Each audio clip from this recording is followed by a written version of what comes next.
se ubica y tiene la referencia de que hay un proceso de anemia exclusivamente. No, hipoplásica quiere decir por un fenómeno de no formación de glóbulos rojos. Pero más, el término más específico de anemia plástica es más bien aplasia o hipoplasia medular. ¿Sí? Dependiendo de la severidad, muchos hablan de hipoplasia medular y otros de aplasia medular.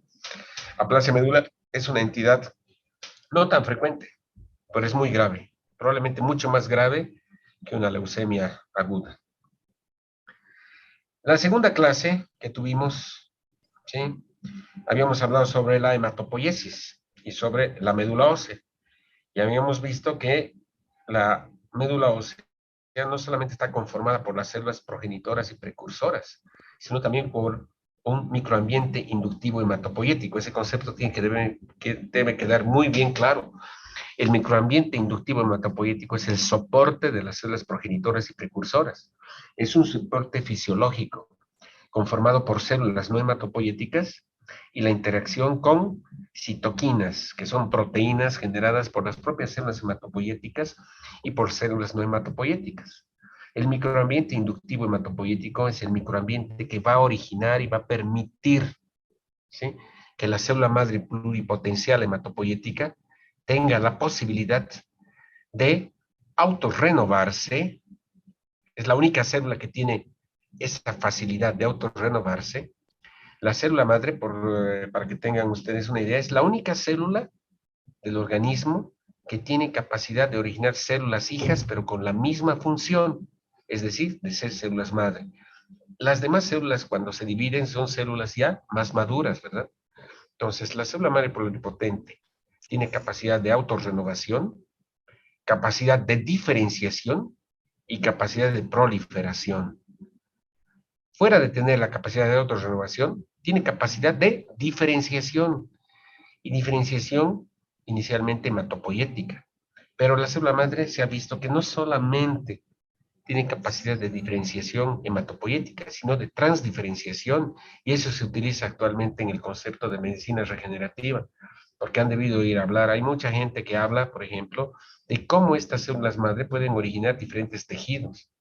Es la única célula capaz de originar, por ejemplo, ¿sí?, células productoras de serotonina o de dopamina.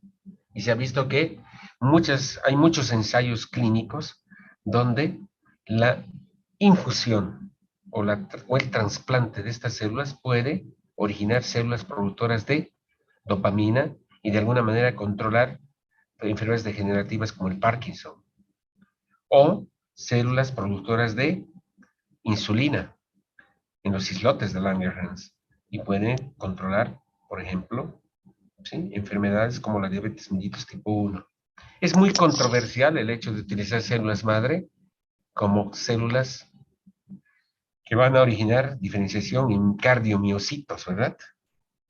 Hay estudios muy controversiales. Pero lo que sí es inequívoco es que la célula madre totipotencial hematopoiética, bajo estímulo de citoquinas, como interleuquinas, factor estimulante de colonias, interleuquina, ¿sí?, 1, o eritropoietina o trombopoietina, puede originar diferenciación de células hematopoiéticas. Los dos grandes grupos, pues, apaguen su celular, los dos grandes grupos, ¿sí?, de diferenciación son las células progenitoras comprometidas con linaje mieloide y linaje linfoide. El linaje mieloide, o la célula comprometida con linaje mieloide, no solamente origina granulocitos, eosinófilos, basófilos, neutrófilos, sino que origina serie monocítica, serie plaquetaria y serie eritroide. De manera que cuando la célula madre mieloide está comprometida en su diferenciación y proliferación, es decir, se altera la diferenciación y se altera la proliferación, se originan alteraciones granulocíticas, alteraciones plaquetarias y alteraciones eritroides. Y se entiende, por ejemplo, cómo, alteraciones, y eso lo vamos a ver mañana, alteraciones específicas de esta célula, va a originar un fenómeno de mielodisplasia, ¿sí?, de mielodisplasia, O, por ejemplo, el hecho de que haya mutaciones y el hecho de que exista, por ejemplo, generación de genes que originan proteínas, ¿sí? Proteínas involucradas, por ejemplo, en inhibir señales de diferenciación y proliferación celular y de apoptosis, va a originar leucemias. Las leucemias de tipo mieloide se originan justamente por alteraciones clonales de la célula comprometida con linaje mieloide. De igual forma, la célula madre comprometida con linaje linfoide va a originar trastornos linfocitarios y linfoproliferativos, por ejemplo. ¿Sí? Va a originar leucemia linfoblástica aguda, síndromes linfoproliferativos de tipo leucemia linfocítica crónica, mieloma múltiple, que es una proliferación de linfocitos B maduros a nivel de la médula ósea, originando células plasmáticas clonales. Cuando hablamos de aplasia medular, la célula madre comprometida es la célula madre mieloide, donde se origina trastornos a nivel granulocitario, por eso hay neutropenia, trombocitopenia y anemia. Y no existe compromiso de maduración linfoide. Entonces, muchas veces la médula ósea solamente, ¿sí?, produce linfocitos. A nivel de la médula ósea, los linfocitos van a generar inicialmente ese proceso de maduración, de diferenciación y de linfocitos inmaduros, y luego van a migrar a los ganglios linfáticos, al timo, al vaso, a órganos linfoides para poder proceder con la diferenciación inmunológica y convertirse en linfocitos B y linfocitos T. Primer concepto entonces, la aplasia medular es una alteración de la célula madre, ¿sí?, comprometida con el linaje y la maduración mieloide, lo que va a repercutir en las tres series: serie mieloide, serie plaquetaria y serie, ¿sí?, roja. Por lo tanto, ¿sí?, la aplasia medular o la anemia plástica es la enfermedad caracterizada por disminución o ausencia de células precursoras en la médula ósea, con un fallo medular, un síndrome de falla medular y la presencia de citopenias en sangre periférica. ¿Sí? Esta enfermedad ha sido descrita en el siglo XIX, en 1880. Paul Eldridge fue el primero en reportar esto. En 1904 se utilizó por primera vez el término de anemia plástica. ¿Sí? Posteriormente se ha visto casos de anemia plástica o de aplasia medular secundaria, por ejemplo, a la exposición de sustancias radioactivas. ¿Quién de ustedes me puede decir la única mujer que ha ganado 2 premios Nobel en física y en química en la etapa donde todo era machismo y donde ha sido la primera universitaria en ser reconocida por el Instituto de Ciencias de París? ¿Qué se llama? A ver, Esmeralda. ¿Quién? Marie no sé Curie. qué. Marie Curie, la superpoderosa Marie Marie Curie, Curie. que debería ser un ejemplo para todas las chicas que estudian medicina. ¿Lo ve? Sí, Ha sido premio Nobel en física y en química. A ver, Fabiana Calatayud, sí. ¿qué ha hecho, qué es lo que ha hecho famosa a Marie Curie? ¿Qué descubrimiento? Su estudio. Los rayos X. Los rayos X, No, Doc. ¿cómo que los rayos X? Roentgen es el descubridor de los rayos X. El descubrimiento que existen sustancias radioactivas capaces de generar energía por sí mismas. Y ha descubierto, ¿sí?, nuevos elementos radioactivos. Uno de esos elementos radioactivos se llama polonio. ¿Por qué? Porque Marie Curie era de origen polaco. Imagínate, el siglo pasado, el siglo XVIII, polaca, ¿sí?, casada con un francés, miembro, la única mujer miembro de la, ¿cómo se llama?, de la Academia de Ciencias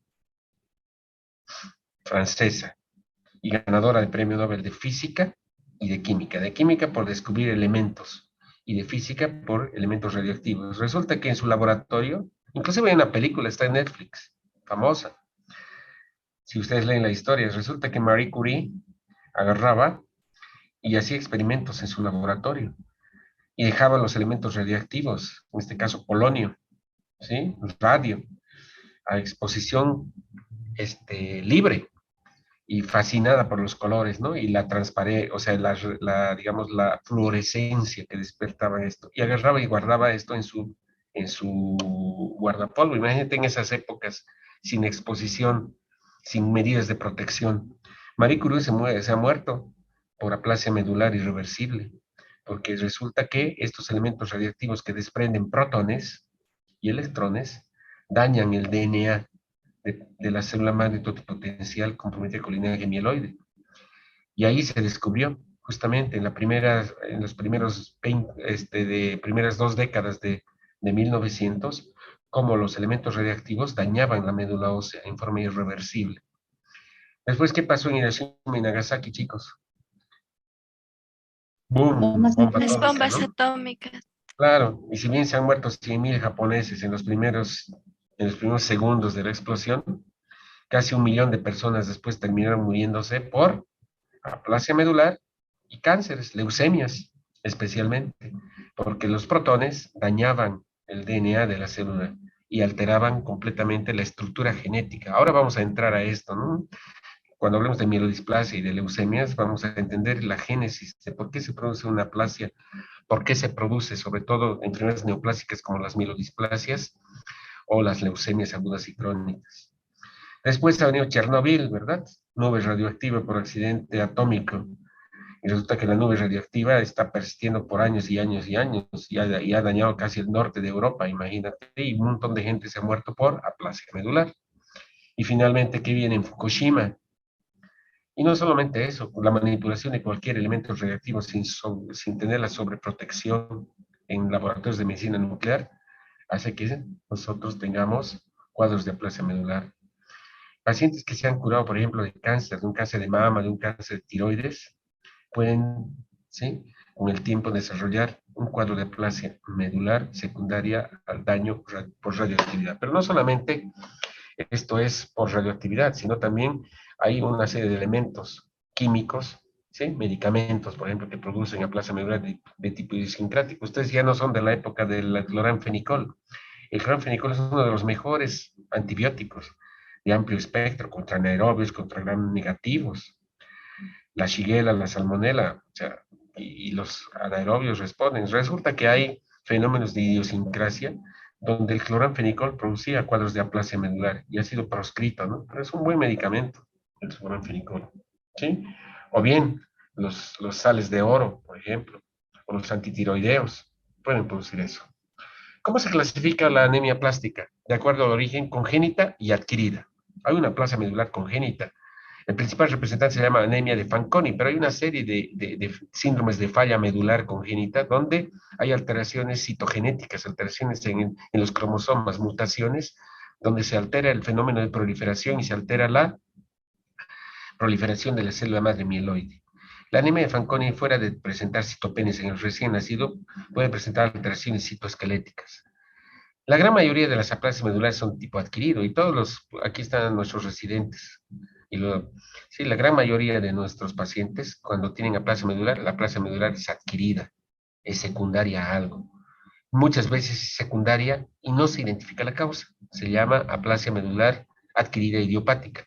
O bien puede ser secundaria, como les digo, a la exposición de sustancias tóxicas.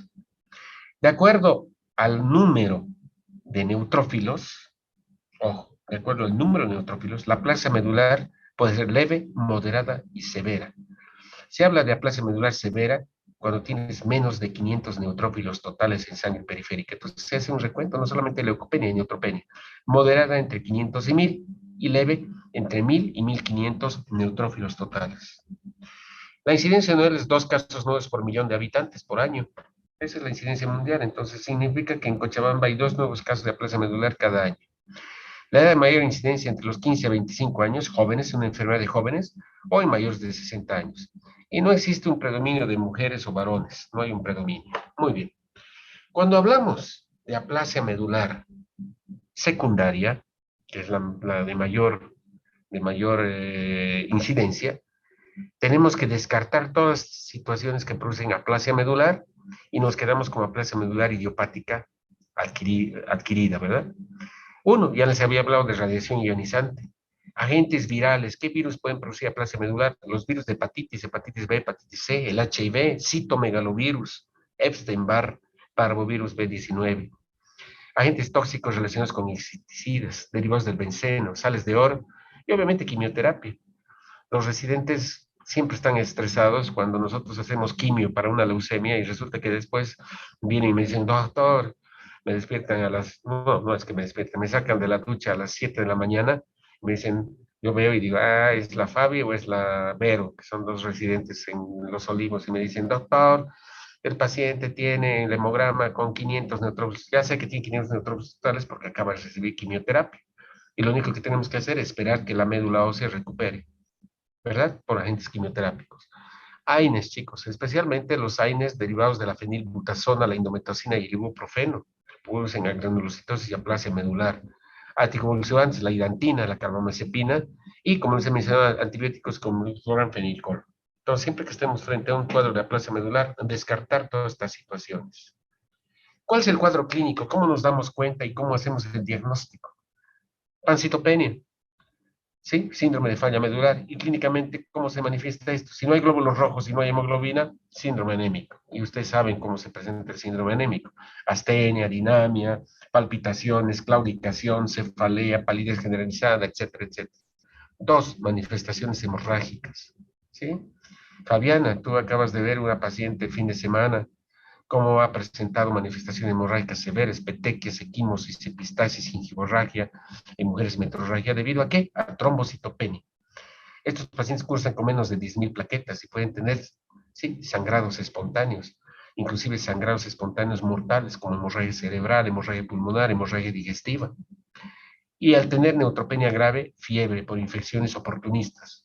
No necesitas estar en contacto con un germen extraño, externo, y contagiarte de una visita. Tus propios gérmenes, la boca, el intestino de todos es sucio, ¿verdad? A ver, dígame, ¿quién tiene el intestino limpio? Nadie. La boca es sucia, el esófago es sucio, y peor todavía nuestro intestino grueso, pues, por más antibióticos que tomes, imagínense todos esos gérmenes, si no tienes soldados, si no tienes neutrófilos, van a producir infecciones oportunistas. De ahí que muchos de estos pacientes tienen infecciones oportunistas por gérmenes entéricos, ¿no? Una Escherichia coli, una pseudomonas, o bien hongos, ¿sí? Y eso se manifiesta por fiebre. Entonces, la manifestación clínica, cuando sospechamos anemia, hemorragia y fiebre. ¿Qué vamos a ver en el examen físico? Obviamente, palidez, petequias, equimosis, ausencia de enopatías, chicos, porque pancitopenia, con palidez, con fiebre y con anenopatías, leucemia. Palidez, fiebre, hemorragia, sin adenopatía, sin hepatomegalia, sin esplenomegalia, aplasia medular. Entonces, eso nos mueve fácilmente a hacer el diagnóstico, ¿verdad? Estas son las petequias y la gingivorragia, ¿sí? Así vienen los pacientes. Entonces, aquí este cuadro claramente te dice que hay anemia plástica hereditaria y anemia plástica adquirida. Las anemias plásticas hereditarias, daños en el DNA. De igual manera, desde el recién nacido se presenta un fallo medular, la médula ósea sin precursores hematopoyéticos, infiltrada simplemente por médula ósea llena de acúmulos de grasa y escasa cantidad de células progenitoras. Adquiridas, radioterapia, infecciones virales, afección tóxica. De la misma manera, afecta la célula madre comprometida con linaje mieloide y eso va a producir un síndrome de falla medular. Por lo tanto, hay disminución en la producción de tejido hematopoyético que repercute en falla medular con pancitopenia, anemia, leucopenia con neutropenia grave y trombocitopenia. ¿Sí? Pancitopenia. ¿Qué vemos en el laboratorio de estos pacientes? En la sangre periférica, citopenia en las tres líneas, pancitopenia o visitopenia. Y si hacemos un aspirado biopsia de la médula ósea, siempre describen hipocelularidad, celularidad inferior al 25%. ¿Qué les había dicho? Les había dicho que normalmente la médula ósea, en la hematopoiesis, representa más o menos un 50 o 60% del tejido esponjoso de los huesos largos o del tejido esponjoso de los huesos planos, ¿verdad? Muy bien. ¿Qué vamos a ver en el laboratorio? Lo que nos llama la atención, obviamente, es el recuento de neutrófilos. Característicamente, ¿sí? La aplasia medular se caracteriza porque el recuento de neutrófilos es menos de 500. Y si es menos de 500, estamos con neutropenia grave. Y si es menos de 200, neutropenia muy grave, muy severa. A veces tenemos cero neutrófilos, ¿verdad, Fabiana? Muchas veces me has dicho, doctor, cero neutrófilos. Si nos asustamos, ¿verdad? Segundo, menos de 20.000 plaquetas. Y tercero, menos de 0.4% de reticulocitos. Nuestro paciente que está internado tiene menos de 500 neutrófilos totales, menos de 20.000 plaquetas, y si le pedimos reticulocitos, seguramente tiene cero reticulocitos, menos de 0.4% de reticulocitos.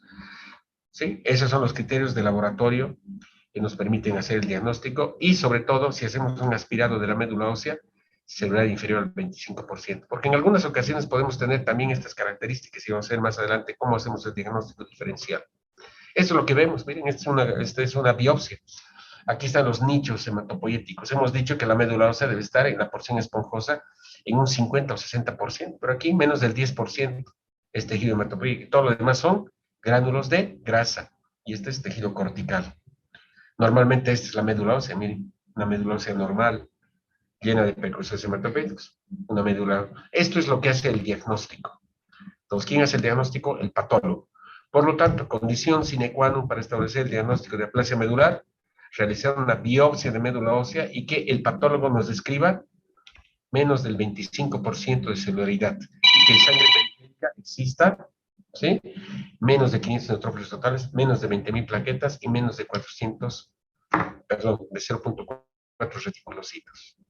¿Con qué hay que hacer el diagnóstico diferencial, chicos, de la aplasia medular? ¿Sí? Obviamente hay situaciones donde tenemos médula ósea hipercelular y obviamente la anemia plástica adquirida o congénita siempre debe ser el primer diagnóstico.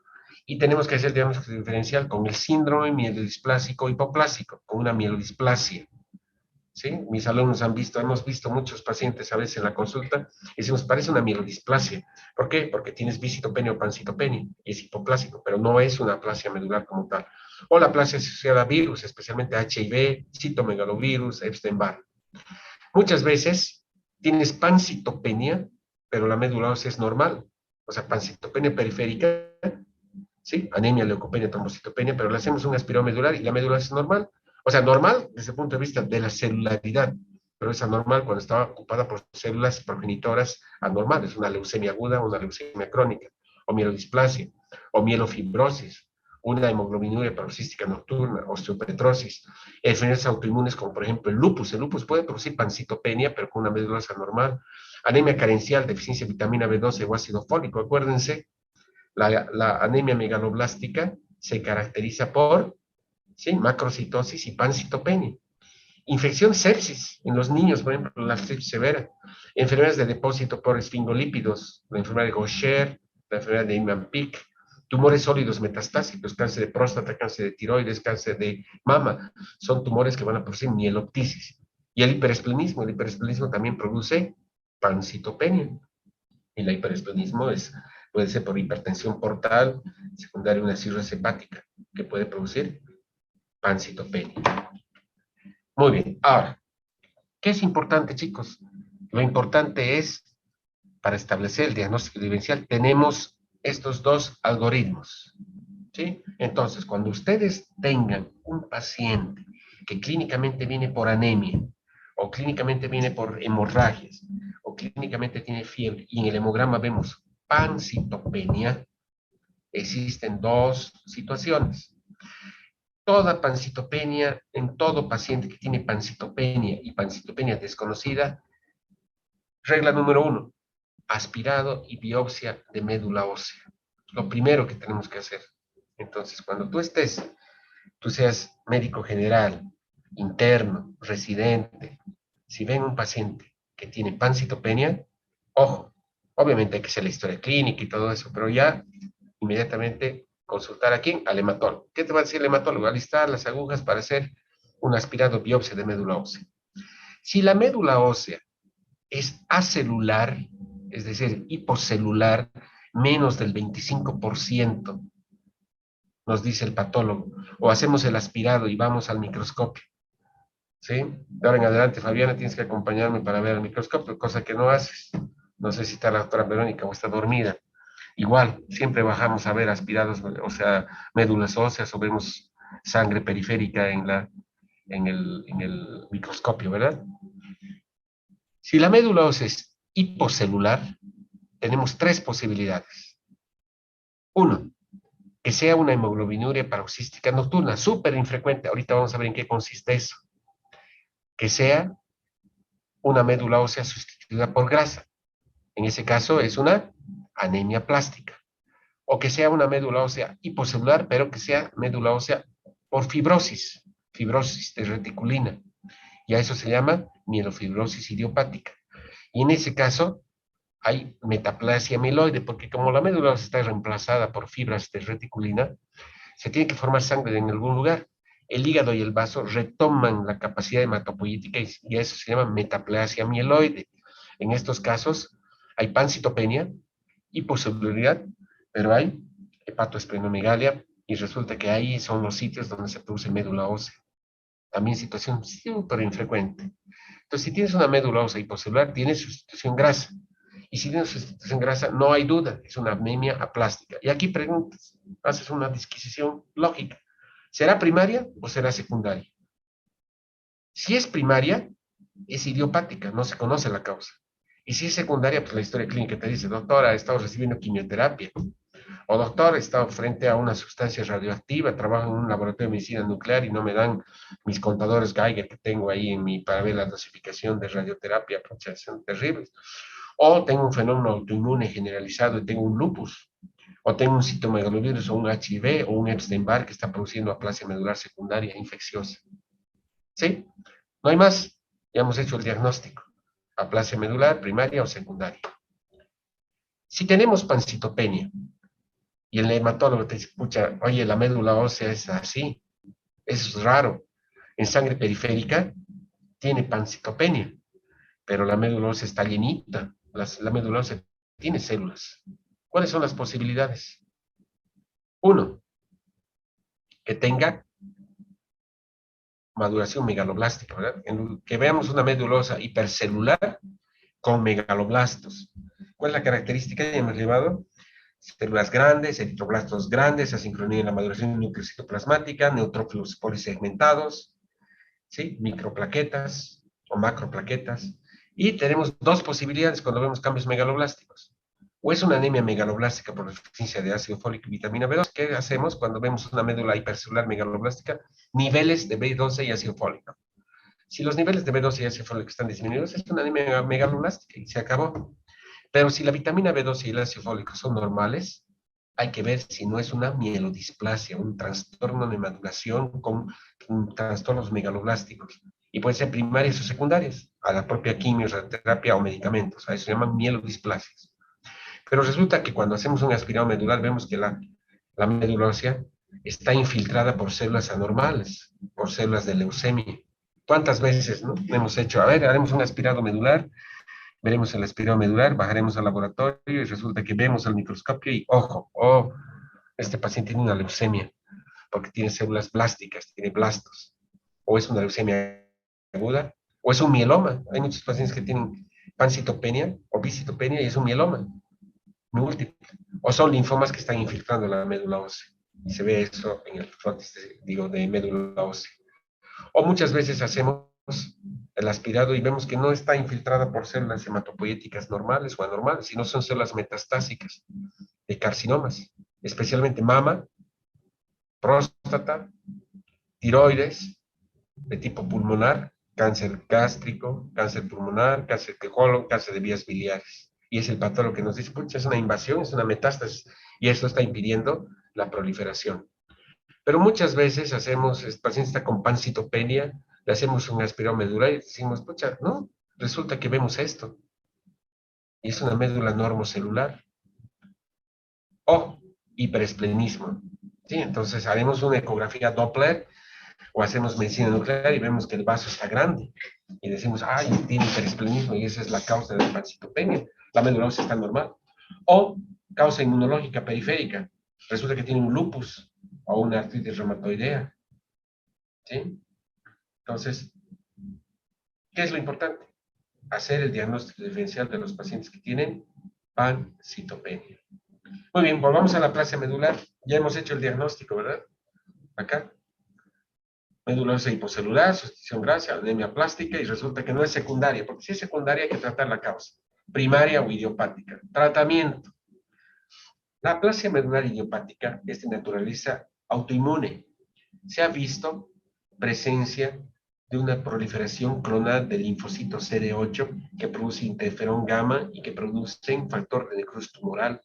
Y estas sustancias inhiben la proliferación y la maduración de la célula madre comprometida con el linaje mieloide. Por lo tanto, es curioso, el paciente está inmunosuprimido, pero está inmunosuprimido por autoinmunidad. Por lo tanto, el tratamiento es a base de agentes inmunosupresores. ¿Qué agentes inmunosupresores se utilizan? Ciclosporina, por ejemplo. Globulina antitimocito, que es la globulina antitimocito equina y de conejo, o sea, de caballo y de conejo, que son anticuerpos, o sea, es una inmunoglobulina, son anticuerpos contra las células CD8 supresoras, los timocitos que están produciendo inmunosupresión de la célula comprometida con el linaje mieloide. Muchas veces se puede dar dosis altas de ciclofosfamida. Se puede estimular la médula ósea con andrógenos. Acuérdense, los andrógenos se utilizan como estimulantes, ¿sí? De la eritropoiesis y de la hematopoiesis. Y se puede dar factor estimulante de colonias, como el factor estimulante de colonias del granulocito macrófago y la eritropoietina, y últimamente agonistas de trombopoietina como el trombopac y el romiplastin, ¿sí? Pero el tratamiento básico, si no respondes a agentes inmunosupresores, es como un trasplante halogénico de médula ósea, porque tienes que reemplazar a la célula madre comprometida del linaje mieloide que está dañada con trasplante. ¿Y por qué el trasplante funciona? Porque no solamente es la célula madre, sino el microambiente inductivo hematopoítico está dañado. Obviamente, hay que dar tratamiento de soporte, terapia transfusional. ¿Qué estamos dando a nuestros pacientes que tienen neoplasia medular fabiana?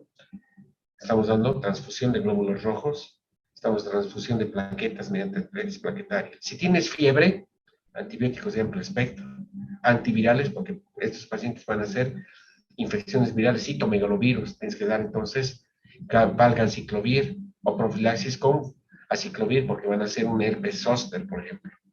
¿Sí? Muy bien.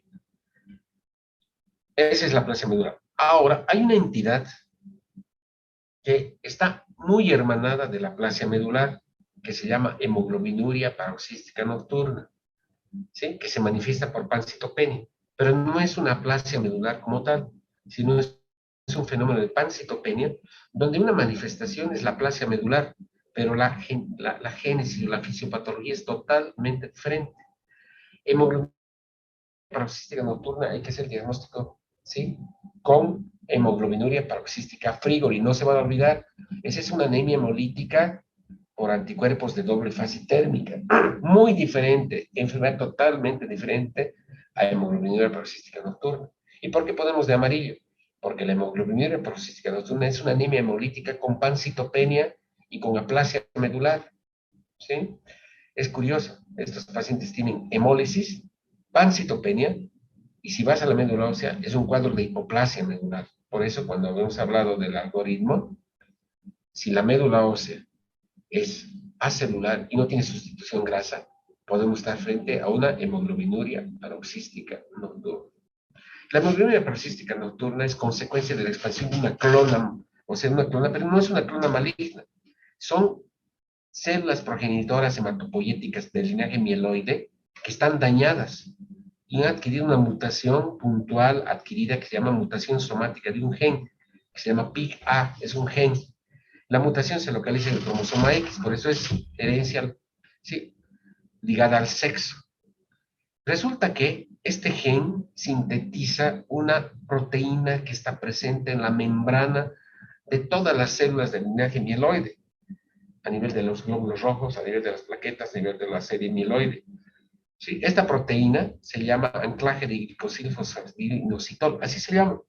Y esta proteína es indispensable para formar unas proteínas antigénicas, o sea, unos antígenos, unas proteínas en la membrana CD5, CD55 y CD59, que están relacionadas con la protección que deben tener las células cuando se activa el complemento.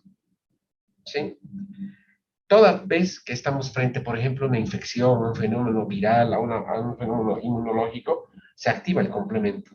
El complemento daña las membranas celulares y produce daño celular, ¿sí? Pero nosotros no tenemos esto porque tenemos integridad mediante estas glicoproteínas CD55 y CD59.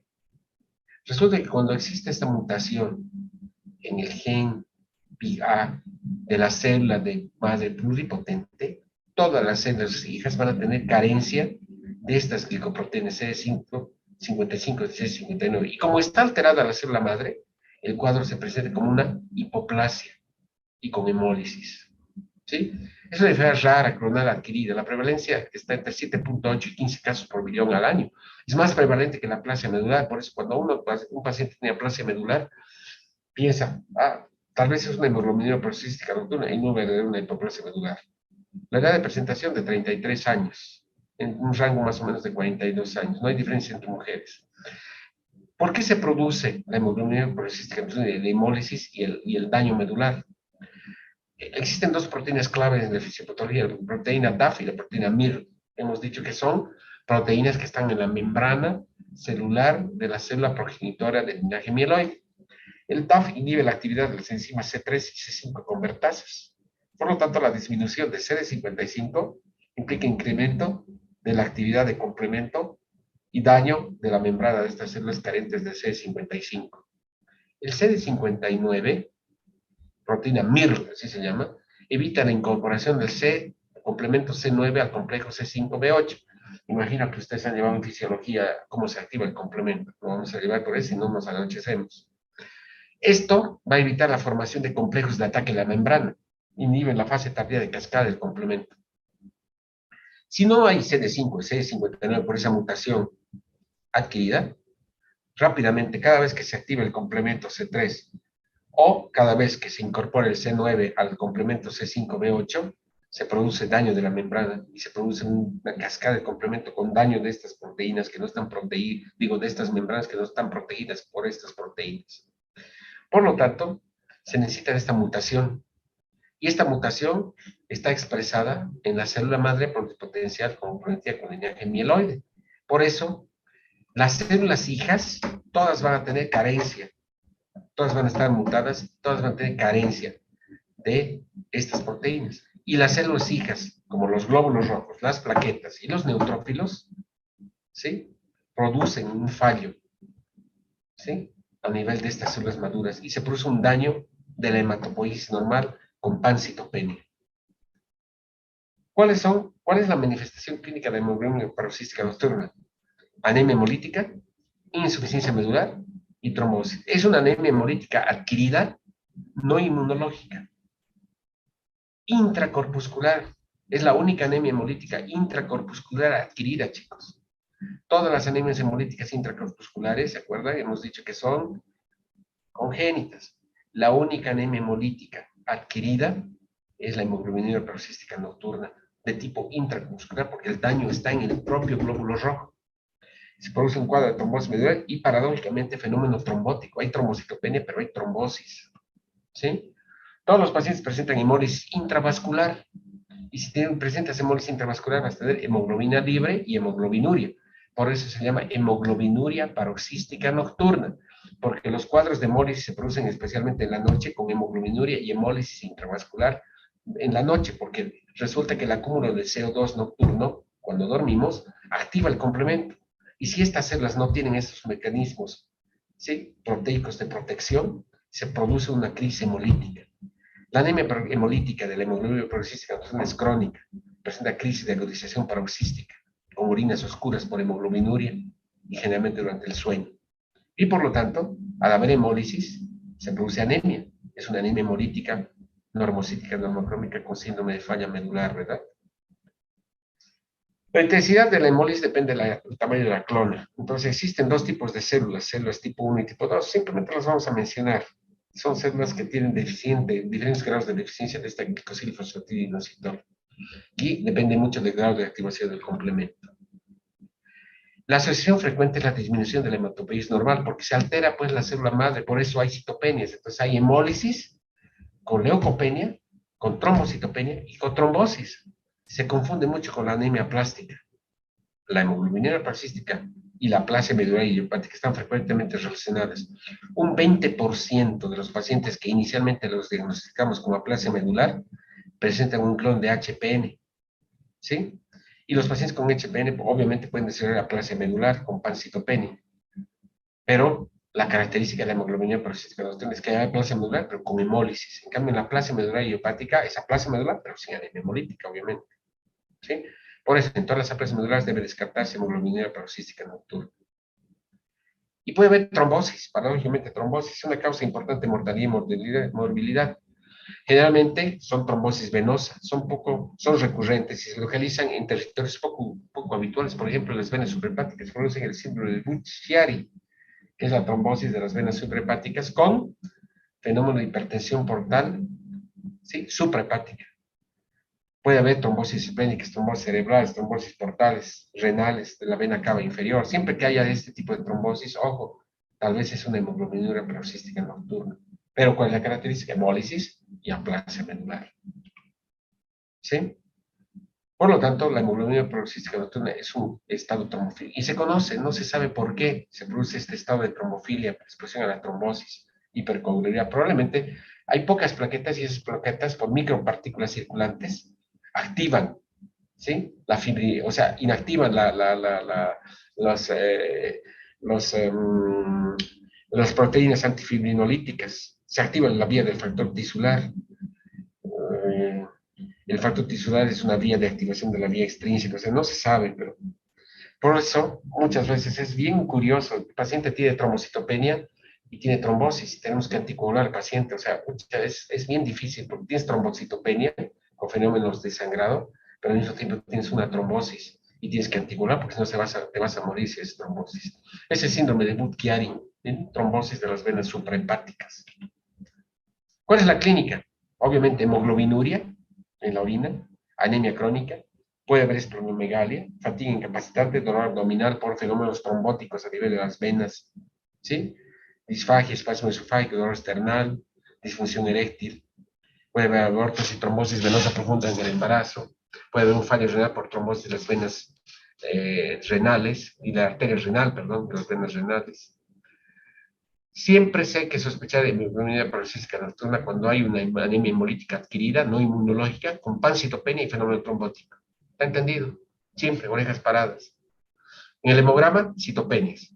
Y obviamente el síndrome hemolítico, ¿no? Aptoglobina baja. ¿Por qué? Porque es una hemólisis intravascular, reticulocitos altos, bilirrubina indirecta elevada al final. CUMS directo siempre negativo. Y la fosfatasa alcalina granulocítica, esa es una tinción que se hace en los precursores de tipo mieloide en la médula ósea, va a estar elevada. Se hace dos pruebas, una test de Ham y sacarosa, es la medición de la sensibilidad de glóbulos rojos frente a actividad del complemento en medio ácido. Se acidifica el medio en laboratorio y se activa el complemento. Los pacientes que tienen, obviamente, proteínas MIL y DAF resisten, pero los que no tienen, y tienen hemólisis, y tienen pancitopenia y aplasia medular, generan una prueba de CUMS positiva. Digo, no es prueba de CUMS, perdón, prueba de Ham. ¿Sí? Y el diagnóstico definitivo se hace por citometría de flujo, es decir, se mide la expresión en eritrocitos, plaquetas, en neutrófilos y monocitos de células que tengan deficiencia de glicosilfosfatidilcitor CD55 y CD59. ¿Sí? Analiza entonces esta situación y se estudian neutrófilos, monocitos, eritrocitos y permite cuantificar el tamaño de la clona. Es una enfermedad benigna, crónica, y la supervivencia va a 10 a 15 años, evolución muy heterogénea. Hay pacientes que fallecen a los pocos meses porque hacen infecciones o trombosis, y las crisis hemolíticas marcan la evolución por pacientes que tienen hemólisis permanente, transfusiones sanguíneas permanentes. ¿Sí? ¿Cuál es el tratamiento clásico? El trasplante alogénico de médula ósea, porque vas a reemplazar esa clona normal, ¿verdad?, de la célula madre. Antes del advenimiento del trasplante, sintomático, solamente transfundías permanentemente, transfusiones, corticoides, andrógenos, suplementos de hierro, podías hacer esplenectomía, pero el tratamiento actual es el trasplante. Pues transfusiones y puedes dar corticoides, ¿no? Sobre todo acentúas las crisis hemolíticas agudas. Si el paciente no puede trasplantarse, al igual que la aplasia medular, el tratamiento es paliativo con corticoides. Puedes dar andrógenos, que son estimulantes de la médula ósea, suplementos de hierro y folato si tienes hemólisis y sangrado, eritropoyetina para estimular, algunos inmunosupresores, la esplenectomía y anticoagulantes cuando hay fenómeno trombótico, ¿verdad? El tratamiento indicado es el trasplante de médula ósea, el trasplante curativo. Pero actualmente hay un anticuerpo monoclonal que se llama eculizumab, que actúa específicamente contra la proteína C5 del complemento, que impide la excisión de C5A y C5b, evitando la formación de este complejo, que es el que va a dañar las membranas y va a producir aplasia, va a producir trombosis, va a producir hemólisis, ¿verdad? El eculizumab es un medicamento que está respaldado actualmente y se da en el tratamiento de pacientes con hemoglobinuria paroxística nocturna. Muy bien, chicos. Queda claro, ¿no? Cuando tienes pancitopenia, aspirado de médula ósea. Médula ósea hipocelular o hemoglobinuria paroxística nocturna o aplasia medular o mielofibrosis. El patólogo nos da la pauta. Si es una sustitución en más del 70%, apenas hay menos del 25% de tejido hematopoyético, aplasia medular, ¿sí? Generalmente idiopática. Ahora, si es un recién nacido, hay que descartar que no tenga una anemia de Fanconi, por ejemplo, una aplasia medular tipo congénito, con las mismas características. ¿Cuál es el tratamiento? Si es idiopático, inmunosupresor. Si es secundario, obviamente tratamiento de base, ¿no? Esperar que la médula ósea se recupere después del daño por quimioterapia o por radioterapia. Pero si es irreversible, trasplante de médula ósea. O si es de tipo idiopático autoinmune, globulina, antitimocitos, ciclosporina y corticoides. ¿Preguntas? Nadie quiere preguntar. Día viernes. Esmeralda, ¿tú le quieres la preguntona del grupo? No tengo ninguna pregunta, doctor. Estaba un poco complicado el tema. ¿Complicado? ¿Me vas a Habían estresar? varias cosas, doctor. Quizás en el diagnóstico diferencial, doctor. Pero es fácil el diagnóstico diferencial, Esmeralda. Tú vas a esto, ya les he dicho, a este simple y vulgar algoritmo. Eso es mental. Si tienes pancitopenia y tienes una médula hipocelular, tienes tres enfermedades. O es una hemoglobina paroxística nocturna. ¿Qué tienes que hacer aquí? Es una paciente con pancitopenia, pero resulta que tiene hemoglobinuria, orinas oscuras, examen general de orina con hemoglobina positiva en el sedimento. ¿Sí? No hematuria, hemoglobinuria. ¿Qué más tienes? Síndrome hemolítico, bilirrubina indirecta aumentada, solo que aquí no hay reticulocitos aumentados, ¿verdad? Es una excepción, una anemia normocítica normocrómica con bilirrubina indirecta aumentada, CUMS indirecto negativo, CUMS directo negativo, y tienes hemólisis, y tienes trombosis. O el patólogo te dice, no, en lugar de haber grasa hay pura fibrosis, mielofibrosis. Pero si es sustitución grasa, aplasia medular. Pero si el hematólogo te dice, no, la médula ósea es normal, médula ósea norma o hipercelular, o es una anemia megaloblástica, o es una leucemia, o es una metástasis, o tiene hiperestrenismo, una enfermedad autoinmune, no hay más, ¿no? Es pensarla nomás, no es difícil, es pensar, hacer una buena historia clínica y sentarse y razonar, ¿sí? Está A bien, ver, doctor. Gracias. Y en el tratamiento, doctor, nos mencionaba los inmunosupresores. Si el ¿por qué? paciente, ¿Por qué? A ver, ¿por qué te digo inmunosupresores? A ver, sigue preguntando. yo estaba pensando en que si el paciente ya por la pancitopenia está inmunodeprimido e incluso podría tener una patología autoinmunitaria, entonces eso no empeoraría más la situación. Tendría que estar con antibióticos quizás para prevenir alguna Pasar con infección. antibióticos. Pero ahora yo te hago la pregunta, la reflexión. ¿Cuál es la fisiopatología de la plasia medular, Esmeralda? ¿Por qué se produce la plasia medular idiopática? No me has entendido. Eso está en tus libros. Porque resulta que existe activación del linfocito CD8. ¿Por qué se utiliza globulina antitimocito? ¿Qué son los timocitos? Los timocitos son linfocitos T. ¿Qué hacen los linfocitos T? Resulta que los linfocitos T, CD8, producen interferón gamma, factor necrostumoral, que afectan la maduración y proliferación de la célula madre potencial hematopoyética. Resulta que actúan aquí, chicos, aquí. Producen una inmunosupresión, o sea, están suprimiendo la proliferación y maduración de esta célula. Y curiosamente, ¿qué es lo que tienes que hacer? Tienes que inmunosuprimir más a tu paciente para limitar la actividad de los linfocitos T supresores.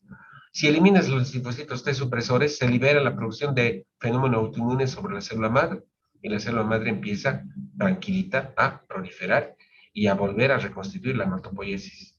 ¿Está contestada la pregunta, Esmeralda? Sí, doctor, ahora sí está claro. ¿Más claro que un agua de pozo? Sí, doctor. Esperemos que sí. Vamos a ver, pues ya les he dicho, les voy a poner historias clínicas. Si la hematología no hay que aprender memoria, es simple. Razonamiento clínico es la especialidad más clínica que existe y combines con el laboratorio. Todo tiene su explicación. Bueno, ¿alguna pregunta más? Fabiana, Verónica. Fabiana, No, preguntas no, complejas. doctor. No, doctor, ha quedado todo claro, más bien muchas gracias. Mañana te voy a preguntar mecanismo de acción de la ciclosporina, mecanismo de acción del trombopac, mecanismo de acción de la glulina titimocito, cómo se evalúa la respuesta, ¿sí? ¿Qué Está bien, posibilidades doctor. tiene el paciente de trasplantarse? ¿Cuáles son las indicaciones de trasplante medular en un paciente con aplasia medular? No se asusten, chicos. Fabiana es nuestra residente que está atendiendo a un paciente con aplasia medular y tiene que dominar esto porque si no, no entras ni a la puerta de ver al paciente. Ya hemos quedado en eso, ¿no, Fabi? Sí, doctor, está bien. Vas a estudiar. Sí, doctor. ¿Ya?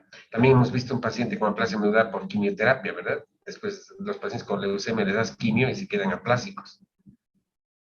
También te he preguntado, a ver, ¿qué es el factor estimulante de colonias? ¿Cómo actúa la eritropoyetina, el trombopán, la trombopoyetina, etcétera, etcétera, etcétera? Bueno, tienes harto que estudiar. Mucho, más bien dicho. Bueno, chicos, vayan a estudiar.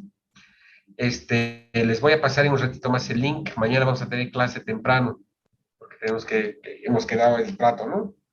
De 2 sábados seguidos. Así que mañana vamos a hablar de mielodisplasia. Doctora, ¿qué te va a hacer mañana? No te entendí de oído un miau, miau, miau, así. Fuerte. Doctora, ¿qué hora va a ser mañana? Usualmente las clases de hematología las pasamos a las 6:15 de la mañana, pero sábado duerman un poquito. Va a ser temprano, probablemente a las 7:30 de la mañana. ¿Les parece? De 7:30 a 8:30. ¿No Sí, tienen clases ahora? ¿O tienen clases? no. No, doctor, ¿No? estaría bien. Lo que hacen es abren sus ojos y tienen la computadora en su cama. Muy bien.